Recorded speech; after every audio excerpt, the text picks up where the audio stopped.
Welcome back, everyone, and welcome to episode 8 podcast with the USA League. Today, we have Kai Velmer, our executive director, joining us. There I am. I'm back at it. How's it going? Good. How are you?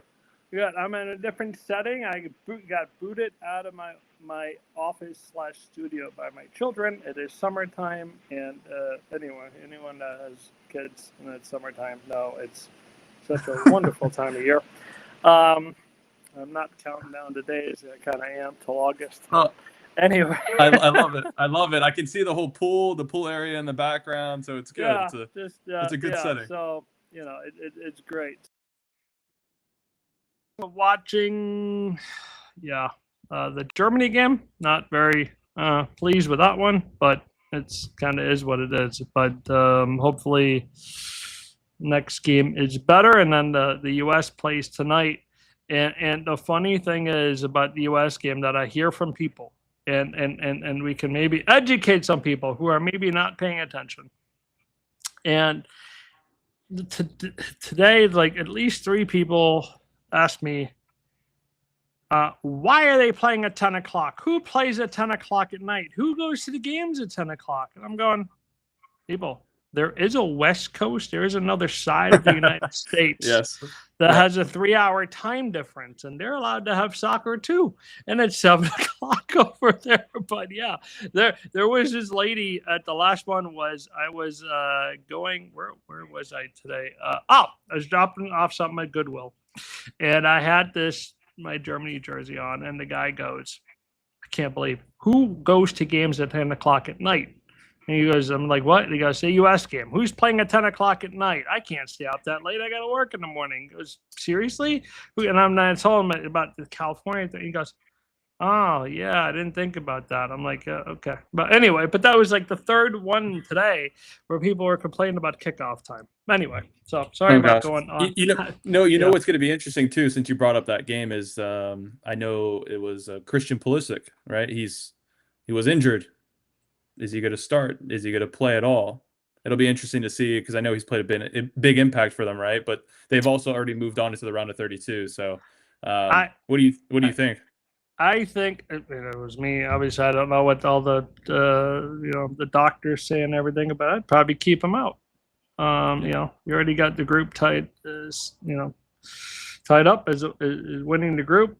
I don't know why risk the injury. I actually think if the U.S. could, for some reason, I have a really good feeling that they could reach the Final Four. I really do think, but Pulisic has to be fit and healthy, I think, for that to happen, for that deep run to happen. But I really do think that they could make a run to the Final Four. I just have that. For some reason, I have this feeling that it's going to be a successful. Hey, we're marking your words right here, right? Yeah. So we have it. We have it recorded for you. I'm not sure about going all the way yet. That's I don't know, but Final Four, yes, I think that is really doable. So far, really, I still don't know how I feel about this World Cup, having all these teams. I really haven't been, I don't know, there's some games I just went, and I feel like the group stages for me are dragging on too long. Just me complaining. I really like the group match drama of the past World Cup when it was a little smaller. But, I'll probably get into it a little bit more in the round of, so weird to say, the round of 32. Okay. Yeah. What I did see, there was a post the other day on social media, and I feel like these things, I don't want to say never would happen, but it's a much rare occurrence to even happen. I saw South Africa first time ever getting out of the group stage. Yes. So I think that piece of it's cool, right? Because you give these countries another opportunity. Funny that you say this. I was sitting this was like before I had to come here and put everything out here. My son Colton came running up to me. Dad, he goes, South Africa made it to the round of 32. That's phenomenal. And I looked at him, I was like, Well, yes, it is. I mean, I wasn't even thinking about that, but for some reason, he must have just seen it and thought it was so amazing that he moved on to the 32 that he had to tell me. So, I also think it's cool to see Ronaldo and Messi, guys, scoring, it's still at that age. I didn't think Ronaldo, fair enough, I do have to, I'm going to have to ask you there, Ethan, maybe and this just started recently, right? So we call, if somebody scores 2 goals, we call it a brace, right? Yes. Why? I couldn't tell you. Okay, I don't know. There's got to be a reason, but I never Googled it. I never looked it up. This was never a thing until recently for me. I kept hearing them call them braces, and I'm going, what, why? Because I growing up, that wasn't the thing, right? He had a hat trick when he scored 3 goals, but he's Googling it. I am checking it out. All right, hold on. We will have the answer soon. ChatGPT says. Okay. The word brace traces back to the Latin word brachium, meaning arm. Over time, it evolved to a pair of arms, which naturally expanded into a general term for a pair or a set of 2. Nice. All right. Now we know. See, you learned something here. Even when it's off season for the USA League and we don't have any youth soccer going on, we are teaching things. Look at that. Now we know where the word brace or came from. Any surprises or fun thing that you've been enjoying watching the World Cup? We spoke about this actually right before this podcast, but I think it's something definitely to bring up. I know you were mentioning how obviously this World Cup is being played throughout 3 different continents, right? USA, Mexico, and Canada. Yeah. And or countries, sorry. What is interesting, what you mentioned before this podcast, is you were saying how obviously near the stadiums, right, and maybe around different sorts of cultures and different geographics, even in the U.S., Canada, Mexico, is the feeling of the World Cup truly taking place in your city that you're in, right? I went to a local restaurant, asking them to turn on the World Cup game, the soccer game, because I simply wanted to sit down and watch. And I had the server ask, "What soccer game?" And so I think it's interesting, right? It's the biggest international tournament taking place. And I'm not saying I live in a very populated area, but it's not shocking, but it opens my eyes a little bit that you said this perfectly. This should be the quote of the entire podcast is USA, Mexico, different cultures, right? But they see it as entertainment, where maybe overseas they see it as a way of life.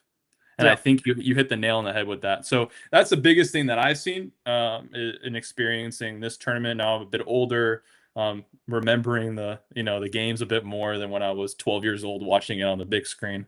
But it's been interesting to see the impact that the World Cup has made, economically, culturally, and seeing how maybe it even influences the youth part of the game in years to come, especially since it's been taking place here. Yeah. No, I think culturally, yes. Anybody will tell you that is from other parts of the world, that it is different. It is, sports is entertainment here. That's why sporting events here. There's a lot of in-game entertainment, like music, time performances, and all these things that don't really exist in other parts of the world. I mean, I can only really, I know I pay attention to other soccer in the world, but Germany I'm kind of an expert in because I do follow that very closely. And there's none of that. I mean, that in-game, sort of music or hey, this corner kick is brought to you by, Ace Hardware, right? That doesn't happen. That is frowned upon. Like a lot of the soccer fans in Germany are still purists. So it's like they try to. I know in the German Cup they tried to do like a halftime show, like simulate like what's happening with the Super Bowl, and they had a famous German artist doing the halftime show, and they just got booed, plastic cups thrown, everything. They don't want it in their. They don't want it in their sport. They do. So and since then there is no more halftime shows, right? It's their game over commercialized because it has to be a certain way, and it's supposed to be done a certain way, and it's not entertainment, and it's not supposed. So there are a lot of things like the way you do sports here wouldn't work in Germany. It wouldn't be accepted. But it works for American sports, and it's still popular around the world. It's just with soccer, I don't know. It's just a different thing, and just a cultural difference as well. It's more of a way of life. It's part of you. It's not just entertainment, but it's like I would say. I think the closest we have to that in America is college football. That is for sure a little bit on a different level. That is a little bit more than entertainment because of there's generations of alumni and their families that all go to the same. It's a different thing, and they've been going to football. It's that I seem to see. Even basketball. I think college basketball and college football seem to be pretty close to what soccer is in Europe in terms of being like into it, like the passion for it. So, but yeah, difference. It's you can't have everything. I always say every country has its own. Has its own. What do you call it? What's the word I'm looking for? It has its own. We got it. I don't know. They have their own identity and things. I guess identity, their own culture, their own way of, everything. It's different. You can't expect it to all be the same. And I actually, like. Now we're going on a tangent here, but I actually like I actually kind of like the soccer culture in America, the American soccer culture. It's its own. What really drives me nuts, and again, I moved here in 1990, so I really appreciate the growth of the game, and I love it from an American standpoint. I don't want. It's kind of odd to say, but I don't want American soccer to be like German soccer. I don't. Everything is different. I do actually like MLS. I follow MLS. I go to Orlando City games, and then we got the Rowdies as well. I'm just saying, different things I kind of like. Is it perfect? No. Do we need to make changes? Yes. But I think every country and every league and its soccer should have its own identity. And what really drives me nuts. You gotta laugh because it's just what I don't. And listen, and if this is not to mean to offend people, it just drives me nuts. It's one of my things. It's like, why are we using English terms? Why do Americans that are not from England and the coaches?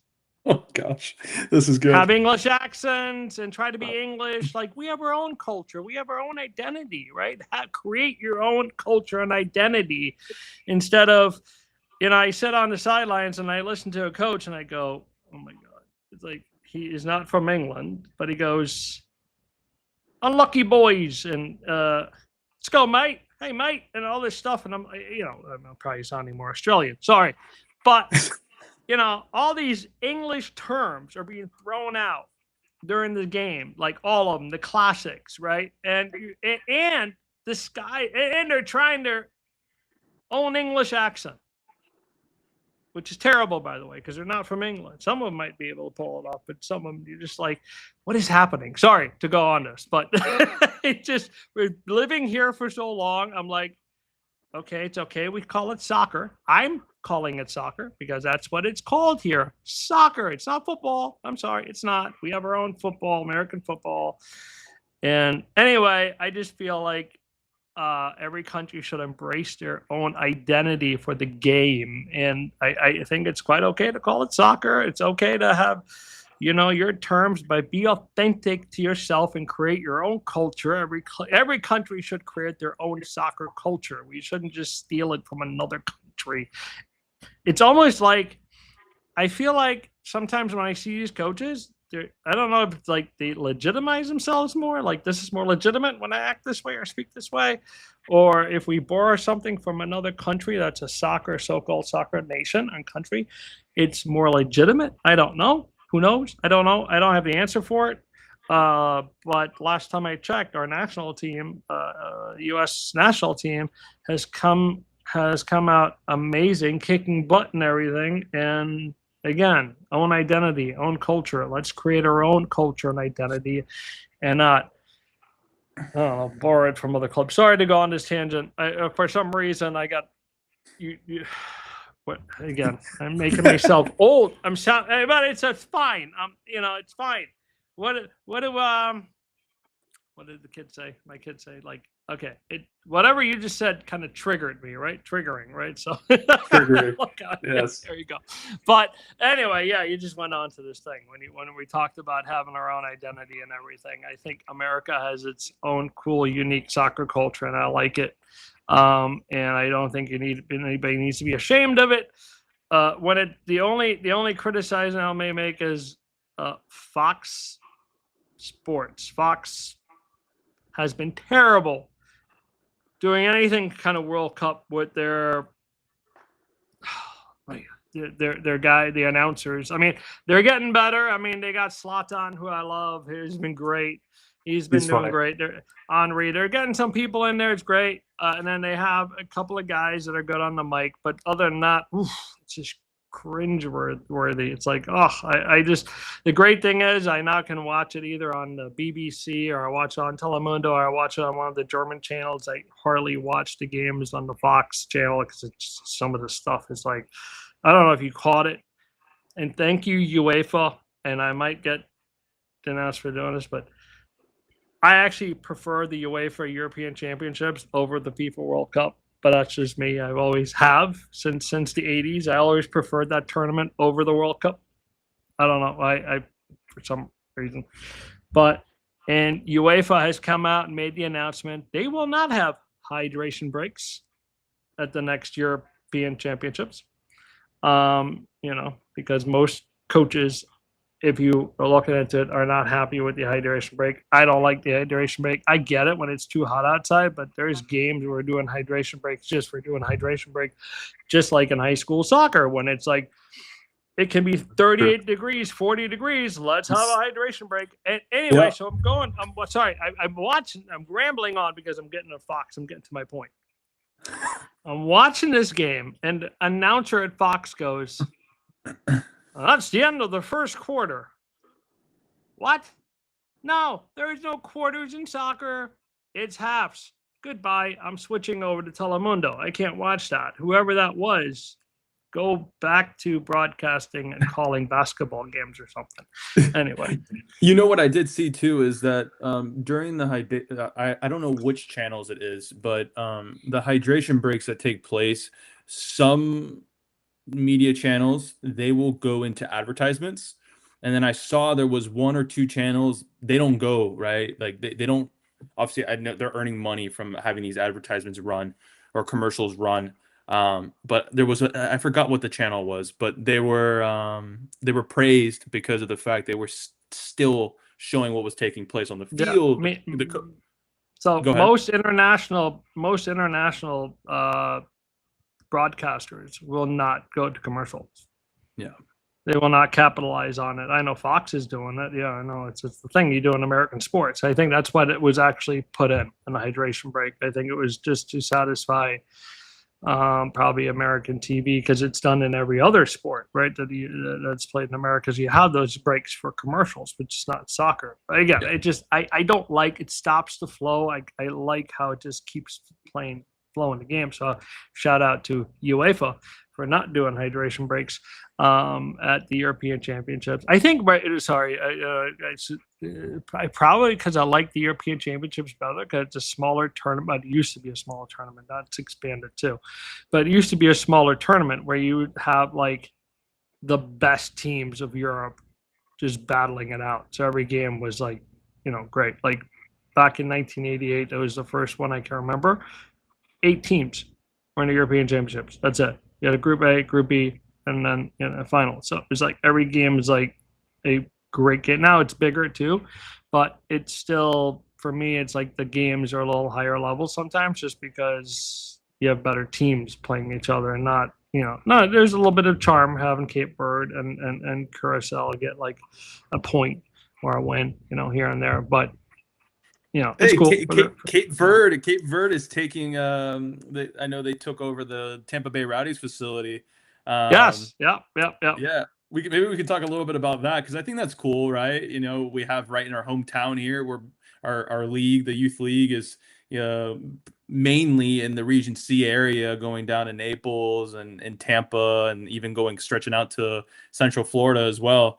But right here in our hometown, we do have a national team using the Tampa Bay Rowdies training facility, and surprisingly, right, they tied Spain, which was a big one as well.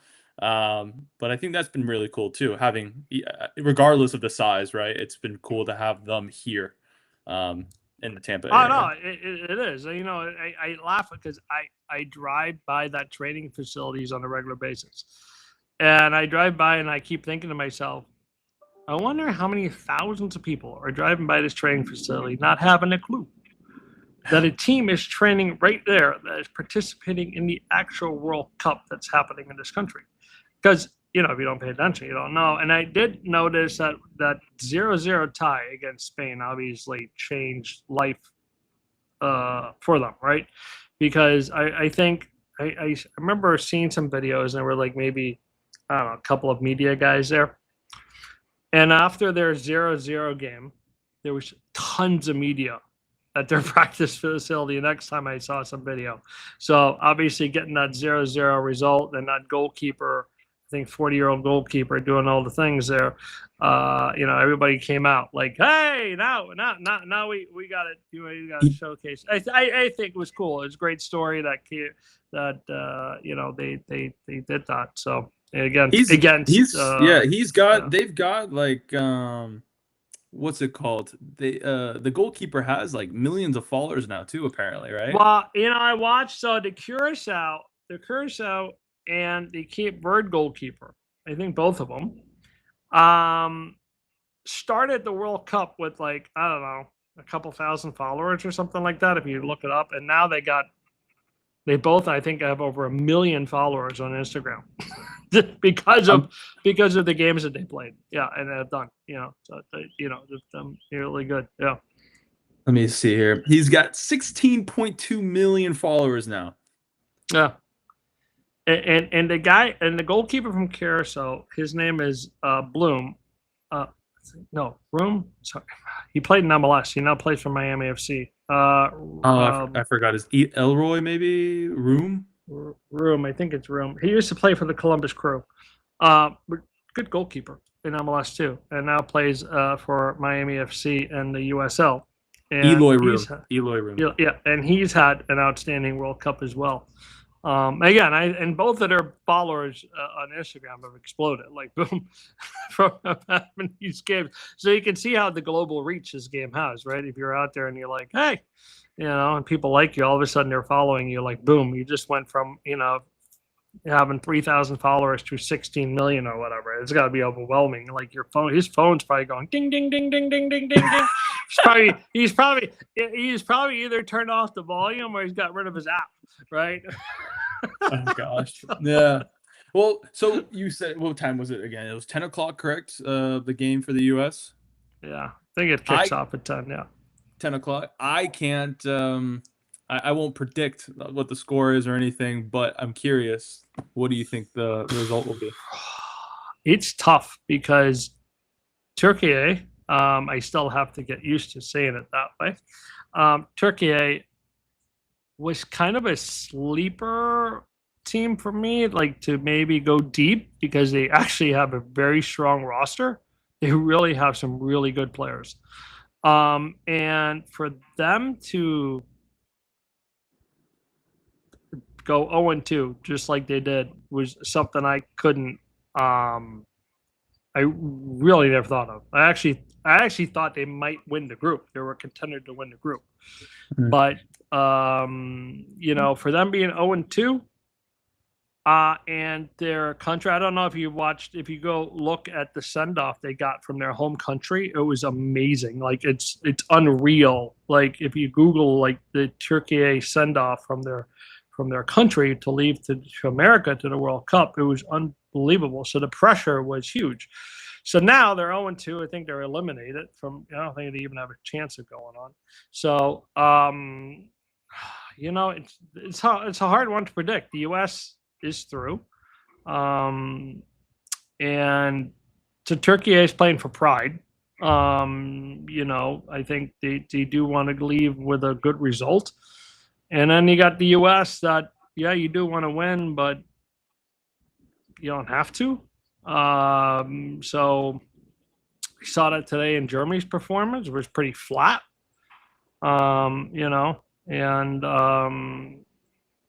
I don't know. I'm hoping with a win. I think it would have been a better matchup if both teams had still something to play for. I mean, they do, obviously, but not to like if both were battling for first place or and something like that. Or so I don't know. I'm gonna go.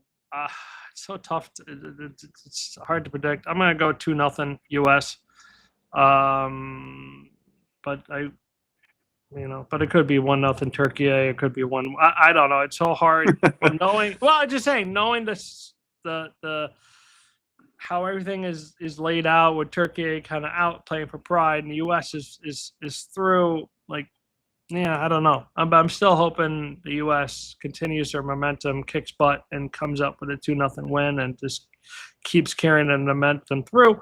So I'm hoping with that. If they do pull off, if they do pull off a good win, a good result tonight without falling flat, I think that I am more than convinced that they're going to go make a deep run to the Final Four. I love it. Like I said before, right? Like this is we got this in the video, so we can revisit this video when we come back in a few weeks. But if they win the World Cup, we'll edit it. I'll say, hey, I'm gonna predict that they win the World Cup. But yeah, we'll go viral. Final Four. It's actually the only team that I've always said I think they can go Final Four. I haven't really predicted any other teams to obviously I hope in Germany will make a deep run, but I don't know. But for some reason, I just have this feeling the U.S. will have a good World Cup. So I love it. We can, I guess, finish on that, right, with that prediction. But so looking forward to the weeks to come here, and we'll see how everything turns out in this tournament. Yep, and hopefully soon we'll have, if everything lines up, we'll have guests, so it's not just us talking. Yes. But we have some good ones in the works. It just got to make the scheduling work, but I'm looking forward to it. So. All right, well, don't forget to like, subscribe, and share this podcast with everyone. I would appreciate to help us out. Give us a thumbs up. Again, subscribe and share to get the word out. And thanks for joining us. And we'll see you next time. Yeah.